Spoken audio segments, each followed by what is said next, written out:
तो मूवी की शुरुआत में हम एक हॉस्पिटल को देखते हैं जहां पर एक प्रोफेसर बच्चों को पोस्टमार्टम करना सिखा रहा था। वहीं पर एक पोला नाम की लड़की अपने काम को लेकर काफी सीरियस थी, इसलिए क्लास के बाद प्रोफेसर उसे अपने ऑफिस में बुलाकर कहता है कि वो एक बड़े कॉलेज हीडलबर्ग में जा रही है। ये सुनकर पोला काफी खुश होती है। इसके बाद पोला अपने ग्रैंडफादर के पास जाती है और उनसे हीडलबर्ग जाने की बात करती है। इस पर उसके ग्रैंडफादर बताते हैं कि वो भी हीडलबर्ग में प्रोफेसर रह चुके हैं। अब पोला अपने फादर के पास जाती है जो एक क्लिनिक चलाते थे। पोला जब अपने फादर से हीडलबर्ग जाने की बात करती है तो वो उसे वहां जाने के लिए मना कर देता है। ये सुनकर पोला काफी दुखी होती है। इसके बाद हमें हीडलबर्ग का एक रूम दिखाया जाता है जहां पर दो सर्जन ने एक आदमी को टेबल पर लेटा रखा हुआ था।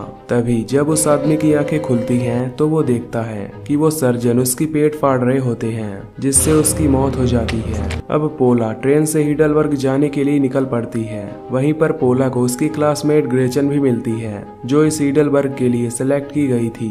तभी इनके सामने एक आदमी को हार्ट अटैक आ जाता है। ये देखकर पोला उसे ऑक्सीजन देकर बचा लेती है। इसके बाद ये लोग उस यूनिवर्सिटी में पहुंच जाते हैं जहां पोला और ग्रेचन अपना रूम शेयर करती हैं। तभी ये देखती हैं कि वहां पर एक डेड बॉडी अपने आप हिल रही है, जिसे देखकर ये सब काफी डर जाती हैं। फिर पोला उस डेड बॉडी के पास जाकर उसे चेक करती है जहां उसे पता चलता है कि इस डेड बॉडी का सिर ही नहीं है। तभी पोला को उस डेड बॉडी के नीचे से एक तार कहीं जाता हुआ दिखाई देता है, इसलिए पोला उस तार को फॉलो करती हुई आगे बढ़ने लगती है। तभी उसे एक रूम में उसके सीनियर्स दिखाई देते हैं जो कि उससे मजाक करने के लिए ऐसा कर रहे थे।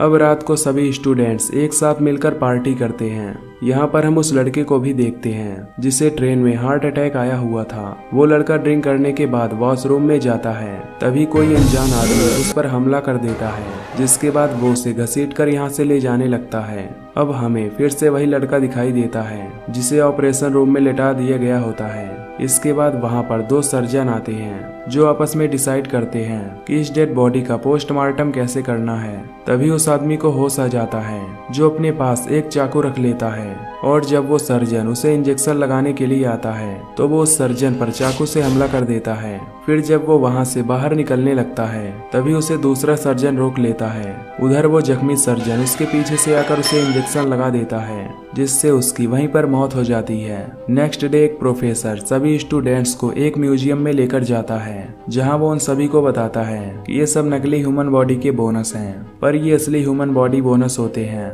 जिसे ये लोग मार कर यहाँ पर रख दिया करते थे।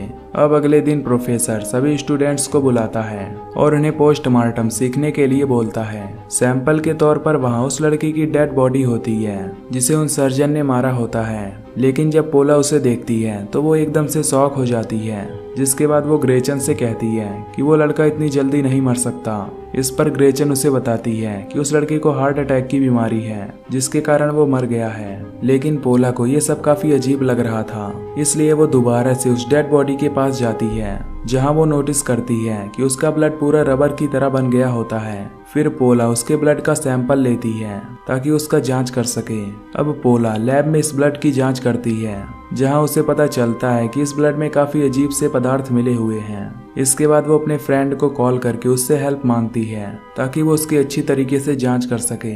तभी पोला के पास कैस्पर आता है जिसे वो रबर जैसा ब्लड दिखाती है, लेकिन कैस्पर को इन सब में इंटरेस्ट नहीं होता, इसलिए वो उसकी बात को इग्नोर कर देता है। अब पोला उस आदमी के टिश्यू सैंपल लेने जाती है। तभी पोला की नजर उसके पैर पर पड़ती है जिसमें AAA लिखा हुआ था। इसी बीच वहाँ एक टीचर आ जाता है जो पोला से यहाँ आने का कारण पूछता है। इस पर पोला कहती है कि वो यहाँ एक सैंपल लेने के लिए आई हुई है। इसके बाद पोला वहाँ से चली जाती है, जिसके बाद वो टीचर किसी को कॉल करके बताता है कि पोला किसी चीज को लेकर छानबीन कर रही है। फिर जब पोला वहाँ से बाहर निकलती है तो उसे कैस्पर मिलता है जो उससे कहता है कि वो उसे लाइक करता है। नेक्स्ट डे सभी स्टूडेंट स्विमिंग के लिए जाते हैं जहां कैस्पर पोला को अपने साथ ले जाकर किस करता है, लेकिन पोला इन सब चीजों से अनकंफर्टेबल फील करती है, इसलिए वो अपनी साइकिल लेकर यहाँ से चली जाती है। कुछ देर बाद पोला और ग्रेचन लाइब्रेरी में जाते हैं। यहाँ पोला ग्रेचन को बताती है कि उसने उस आदमी के पैर पर AAA के निशान देखे थे। दरअसल ये एक सीक्रेट सोसाइटी होती है जहाँ पुराने जमाने में जिंदा लोगों को मारकर उनकी डेड बॉडी से एक मॉडल बनाई जाती है। इसलिए पोला को लगता था कि आज भी वो सोसाइटी यहाँ मौजूद है और उनके दोस्त को उसी सोसाइटी ने मारा है। ग्रेचन को इन सब बातों पर यकीन नहीं हो रहा था, इसलिए वो उसकी बातों पर हंसने लगती है। इसके बाद पोला अपने फ्रेंड के पास कॉल करके उससे उस टिश्यू के बारे में पूछती है। इस पर वो बताता है कि उस टिश्यू में प्लाज्मा प्रोटीन मौजूद है, जिसकी वजह से उसकी पूरी बॉडी प्लास्टिक की बन गई थी। अब पोला प्रोफेसर के पास जाती है और उससे सारी बातें बताती है।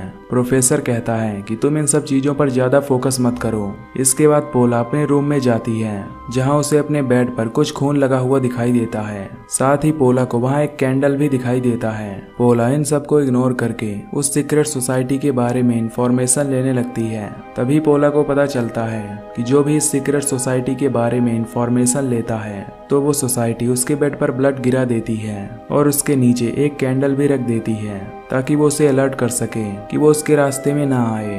पोला ये सब देखकर समझ जाती है कि यहाँ पर जरूर कुछ सीक्रेट सोसाइटी है, लेकिन तभी कोई पोला के पास आता है जिससे पोला डर कर उस पर हमला कर देती है। पर वो कोई और नहीं बल्कि हैन होता है जो कि ग्रेचन से मिलने आया हुआ था। पोला उससे कहती है कि ग्रेचन यहाँ नहीं है। ये सुनकर हैन समझ जाता है कि ग्रेचन उसे धोखा दे रही है। ये दोनों बातें कर ही रहे होते हैं कि तभी यहाँ पर कैस्पर आ जाता है जो पोला को हैन के साथ देखकर यहाँ से चला जाता है क्योंकि उसे लगता था कि पोला उसे धोखा दे रही है। अब पोला हैन को यहाँ से जाने के लिए बोलती है। उधर ग्रेचन एक दूसरे लड़के के साथ इंटीमेट हो रही थी। तभी वहाँ हैन आ जाता है जो ये सब देख लेता है, इसलिए वो गुस्से में आकर उस लड़के के सिर पर वार करके उसे मार देता है। इसके बाद हैन ग्रेचन को वो इंजेक्शन लगाने वाला था जिससे उसकी बॉडी में ब्लड रबर के हो जाए। ये देख ग्रेचन वहाँ से भागने लगती है, लेकिन किसी तरह हैन ग्रेचन को वो इंजेक्शन लगा देता है जिससे हम समझ पाते हैं कि हैन भी सीक्रेट ग्रुप के लिए काम करता है। अब हैन वो एनाटॉमी रूम साफ करने लगता है, जिसके बाद वो उस लड़के की डेड बॉडी को एक फ्रीजर में रख देता है। तभी वहाँ पर क्लीनिंग लेडी आती है जो उसका डोर ओपन करने की कोशिश करती है।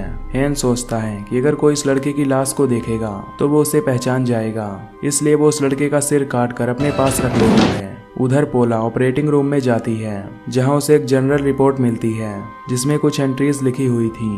पोला इस जनरल को लेकर लाइब्रेरी रूम में जाती है और पता करने की कोशिश करती है कि उस लड़के को यहाँ किसने लाया था। इस जनरल में उस सीक्रेट सोसाइटी का नाम भी लिखा होता है। तभी वहाँ पर हैन आता है जो पोला को एक रुमाल देता है। उस रुमाल के अंदर ग्रेचन की कटी हुई उंगली होती है।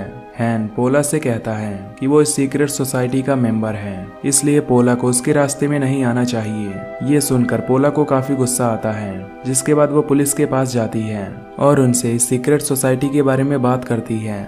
लेकिन पुलिस उसकी बातों पर हंसते हुए कहती है कि वो मजाक करना बंद करे, क्योंकि पुलिस को लगता था कि वो सीक्रेट सोसाइटी यहाँ पर मौजूद नहीं है। अब पोला हैन से मिलने एनाटॉमी रूम में जाती है जहाँ हैन उसे ग्रेचन की डेड बॉडी दिखाता है। हैन उस डेड बॉडी पर चाकू से हमला करके उसे यकीन दिलाता है कि ये सब सच है। पोला ये सब देखकर काफी डर जाती है और यहाँ से भागने लगती है। इसके बाद पोला बेसमेंट में आती है जहाँ उसे वही इंजेक्शन मिलती है जिसे ये लोगों को इंजेक्ट किया करते थे। तभी यहाँ पर प्रोफेसर आता है जो पोला से कहता है कि वो रिलैक्स हो जाए, क्योंकि ये सभी इस सीक्रेट सोसाइटी के ही मेंबर हैं जो उनके लिए ही काम करते हैं। दरअसल इस सोसाइटी ने एक नया रेवोल्यूशन लाया है जिससे ये जिंदा लोगों को इंजेक्शन लगाकर उन्हें मॉडल बनाते हैं ताकि यहाँ आए हुए सभी स्टूडेंट्स कुछ नया सीख सकें। प्रोफेसर पोला को ये भी बताता है कि उसके ग्रैंडफादर भी यहाँ के मेंबर रह चुके हैं और उन्होंने ही सीक्रेट सोसाइटी को बहुत ज्यादा आगे बढ़ाया है। ये सब बातें सुनकर पोला अपने ग्रैंडफादर से मिलने के लिए जाती है। तभी उसके फादर पोला को बताते हैं कि उसके ग्रैंडफादर की डेथ हो चुकी है। इस बात पर पोला को काफी दुख भी होता है, लेकिन कहीं ना कहीं पोला को अपने ग्रैंडफादर के ऊपर गुस्सा भी आ रहा था। खैर अब हम उस सीक्रेट सोसाइटी के सभी मेंबर्स को देखते हैं जो कि एक मीटिंग अटेंड कर रहे होते हैं। यहाँ हैन इस सोसाइटी के विरुद्ध काम कर रहा था। हैन सबको बताता है कि उसने उस लड़की और लड़के को इसलिए मारा है क्योंकि वो लड़की उसे धोखा दे रही थी। इस पर सोसाइटी मेंबर उससे कहते हैं कि वो ये डिसाइड नहीं कर सकता है कि उसे किसे मारना है और किसे नहीं, क्योंकि इन सबको केवल अपने लीडर की बात ही माननी पड़ेगी। सजा के तौर पर वो हैन को अपने शरीर पर 3 कट लगाने के लिए बोलता है, इसलिए हैन एक ब्लेड से अपने चेहरे पर 3 कट लगाता है। अब घर जाने के बाद प्रोफेसर पोला के घर कॉल करता है। प्रोफेसर उसे एक वॉइस मैसेज भेजता है कि वो उससे जल्द से जल्द मिलने आए क्योंकि इनके सामने बहुत बड़ी प्रॉब्लम आ गई है। तभी हैन प्रोफेसर को जान से मार डालता है क्योंकि वो पोला की मदद से उसे यहाँ से निकालने वाला था। नेक्स्ट डे पोला प्रोफेसर से मिलने उसके घर जाती है, पर प्रोफेसर का डोर लॉक होता है। तभी पोला को एक लेटर मिलता है जिस पर लिखा हुआ था कि वो आज रात उससे इस पेमेंट रूम में मिलने आए। इसके बाद पोला कैस्पर के पास जाती है और उससे ये सब बातें बता देती है।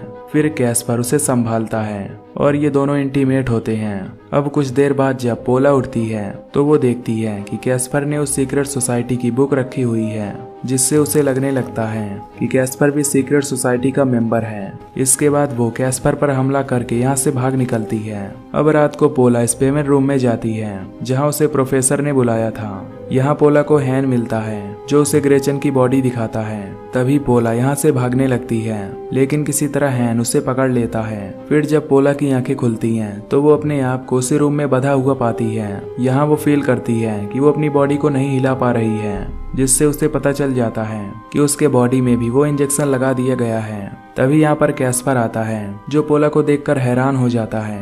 पोला उससे उसकी रस्सी काटने के लिए बोलती है। इस पर कैस्पर उसकी रस्सी काट देता है। कैस्पर पोला से कहता है कि वो उसे जैसा समझ रही है वो वैसा नहीं है, क्योंकि वो एक रिसर्चर है जो इस सोसाइटी के बारे में यहाँ रिसर्च करने के लिए आया है। इसके बाद पोला उसे एक दूसरे रूम में सोडियम क्लोराइड की बोतल लाने के लिए बोलती है ताकि उसकी जान बचाई जा सके।